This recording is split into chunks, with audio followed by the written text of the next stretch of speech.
In the seventh dimension of project management, Michael Dobson delivers practical project management wisdom. Clients as diverse as the U.S. Navy's nuclear program and Calvin Klein Cosmetics have relied on his deep insights and useful tools for getting the most out of their projects.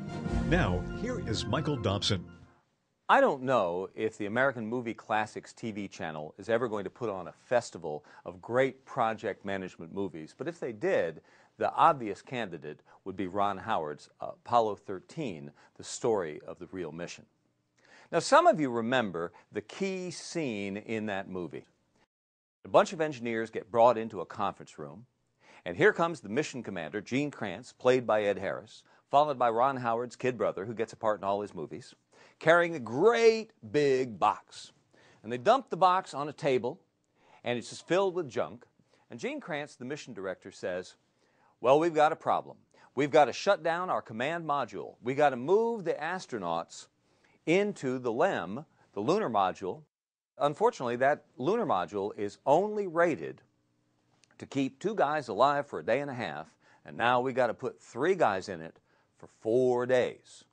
Now, the problem with that is that we don't have any spare CO2 scrubber filters. We got a pile of them for the command module, but they're square, but the ones for the lunar module are cylindrical. So gentlemen, I expect you to find a way to put a square peg in a round hole and do it rapidly before the CO2 level reaches 15, and failure is not an option. This gets into the heart of the biggest issue in project management called the triple constraints. It's an iron triangle of time, cost, and performance. Time, how long have we got? Cost, how much and of what can we spend? And performance, what exactly does this puppy have to do anyway? But now let's take a look at Gene Kranz's idea that CO2 level reaches 15. Now, what would happen? Well, as the CO2 level rises, people become impaired. It's the equivalent of getting drunk, except not as much fun. And at some point, they're going to be so impaired, they can't build whatever it is the engineers on Earth design. Let's look at the cost constraint. Cost issues on a project can be obviously cash, personnel, person hours, equipment, supplies, overhead, or intangibles, things like calling in favors. In this case, there's no cash involved, but there's an absolute budget for this project, and it's represented by the junk in the box. But the best way from a triple constraints perspective is to identify and establish the good enough point. Now, good enough gives a lot of project managers trouble because they go into denial. There's no such thing as good enough. Well, or even simpler, good enough isn't. But that gives me a problem, because if good enough isn't, it seems to me the problem is it hasn't been properly defined.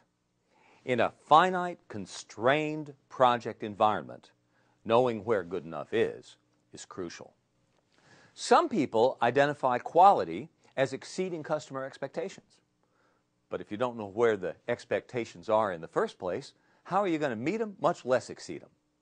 You've got to know where good enough lives, even if you plan to exceed it. The ratio of quality and time and cost.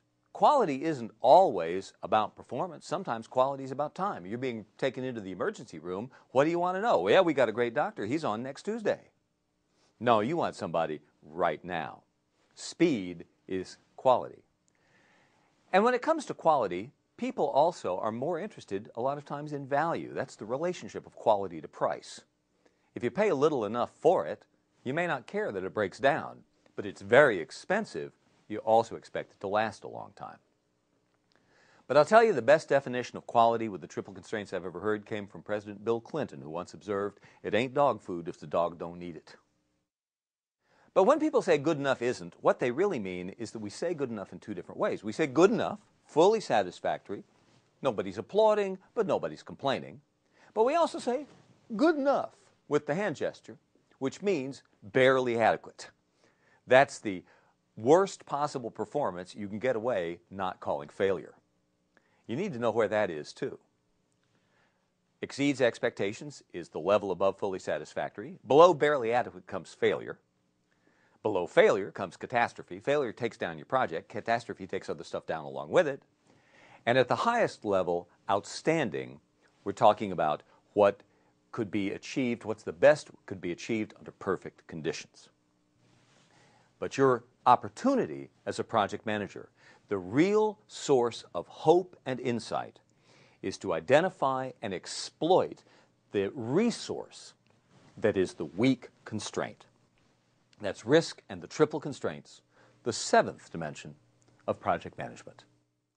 To bring Michael Dobson and his powerful SideWise insights to your organization, contact Marianne Corinch at 970-577-8500 or Marianne at SideWise Insights.